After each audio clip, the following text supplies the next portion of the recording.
There's about to be a new wave of anxiety research and treatments as neuroscientists have discovered how the brain slows anxious breathing. More specifically, they have identified the region of your brain that you use to consciously control your breathing, like what you would have to do in a breathing exercise.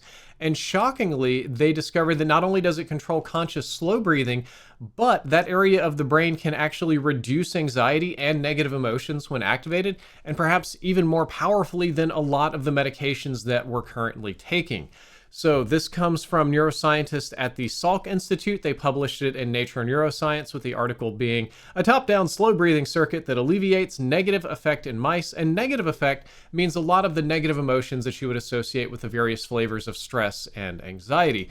And this is fascinating because it's an accidental discovery. When they were looking at these mice, what they were really looking to do is try to control the part of the brain that controls conscious breathing. Like when when I deliberately hold it and let it out, that little section of your brain. But they had a surprising incidental discovery that it also lowers anxiety and bad feelings, which I think is downright awesome here. Here are the DACC neurons in green in the mouse brain. I don't know what that's going to mean to those of us that aren't neuroscientists. And what they discovered is when they put mice in anxiety-inducing situations, which, seeing as how they're lab rats, was probably something frightening and terrible, this type of signaling and communication between the cortex and pons in your brain was decreased, and the part of your brain where you would manually control your breathing is also a little bit decreased. So when the researchers decided to artificially activate the cortex pons medulla circuit, the animal's breathing actually slowed, and they showed fewer signs of anxiety beyond just the breathing. On the other hand,